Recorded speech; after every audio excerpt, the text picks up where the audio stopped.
G'day and welcome back to Australia's best classic mini YouTube channel. On this episode, I'm going to show you how to modify a RIPSPEED HiLo so you can make your mini even lower.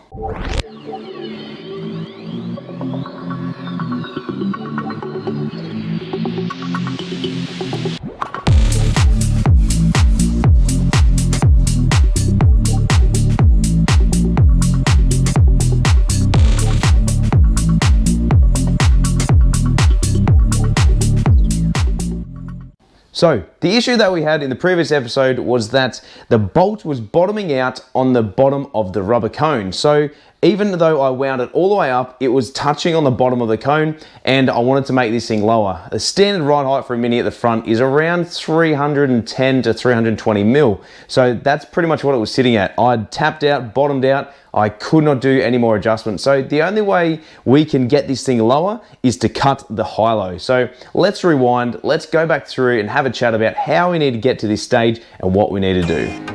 So the first thing we need to do is grab a jack and a set of stands. Make sure you jack up off the front of the subframe or part of the back where it is completely flat.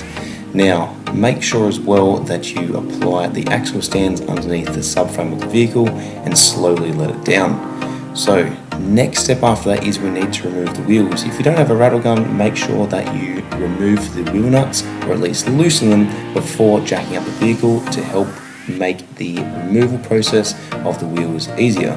Once they're off, make sure you put them under the car just in case the jack stands fail.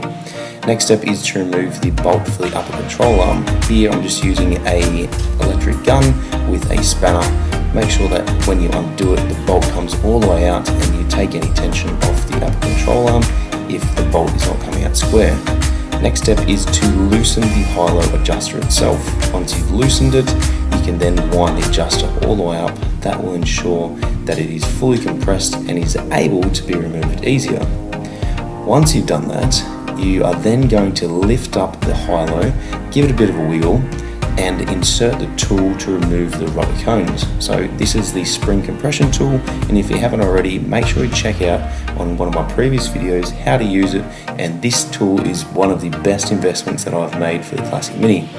Once it is in and compressed, you're then going to lift up the HiLo adjuster with the ball joint, give it a bit of a wiggle. Here I got quite lucky and just grabbed a screwdriver, leave it between the top of the tower mount and the HiLo, which managed to release the ball joint out of the socket, and then I could easily remove the HiLo adjuster with the ball joint assembly all in one. So once you got it out, it is quite easy to see how much extra thread is sitting on the top here, which even at its lowest setting, so closest to the ground, there's still probably 30 mil sitting here. So what we need to do is cut 30 mil off here. So what I'm going to do is just remove this circlip. We're going to clean it up first, and then we're going to remove the circlip. We're going to wind it all the way out, and we're going to cut off 1, 2, 3, 4, 5 threads, and then put it back in. All right, so grab a rag, just give it a little wipe just so we can clean it up a little bit. Grab your circlip pliers, separate it in there, put them down off to the side if it's going to go. Ta-da. All right, now we just need to wind it out. All right, so we have the bolt out of the trumpet. So here is Tomo's tech tip.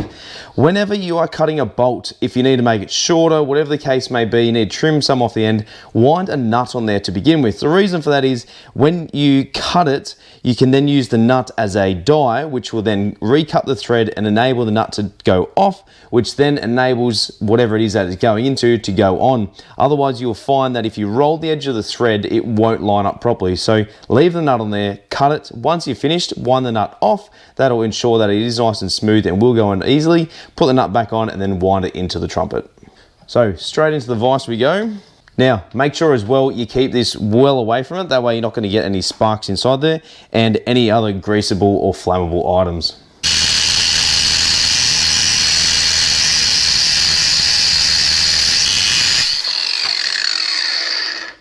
All right, so now it's cut. We can then use the nut to recut the thread at the top. So just wind that all the way up. It should be okay, but there is just a couple little burrs there.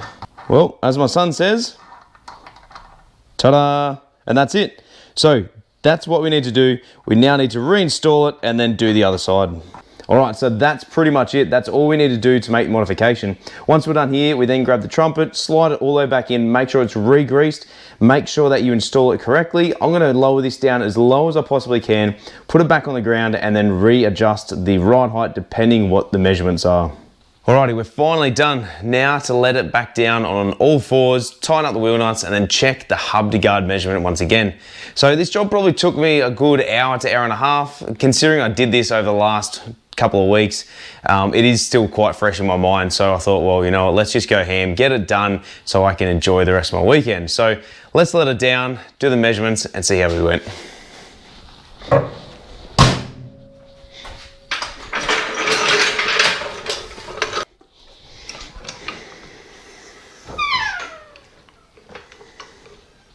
All right, so let's give this thing a bit of a push. I'll just grab my clean cloth so I'm not just leaning on it.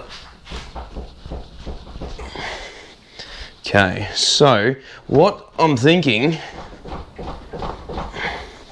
so ideally you really need to be driving the car to make sure the suspension is resettled in. So I know everything's all good, everything's done up, everything's tight. Let's grab the tape measure quickly. Where is it? Here we go. And do some quick measurements. 300.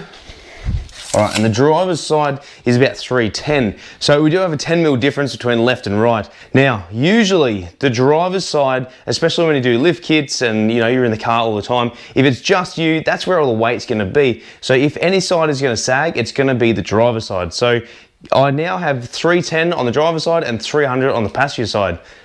A little bit annoying, but I can just fiddle around with it.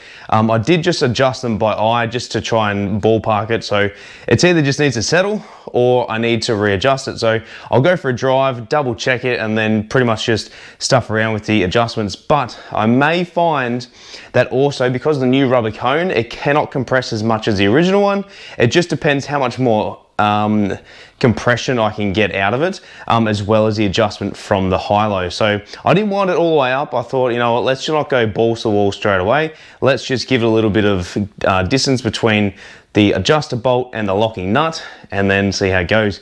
So hopefully it sorts itself out, or I'm able to, but I think it's just going to be an adjustment issue. So that's pretty much it. Thanks always again for watching and subscribing. Thanks so much to all the 615 subscribers at this stage. It has been an amazing year so far. We have some really cool stuff coming up into the next year, and also towards the end of the year we have my very first tow truck meet and leaks. This is a drive that I've organised with people out there. Anyone who's seen me on Instagram knows that I have been advertising it. So we're going to have a couple of minis there, a couple of other cars as well, a couple of friends and new faces. So that episode will be dropping on Christmas Day. Until then, guys, thanks so much for watching. Thanks for being a part of the channel, and we'll see you right here next year on another episode of Tomo's Tune Ups.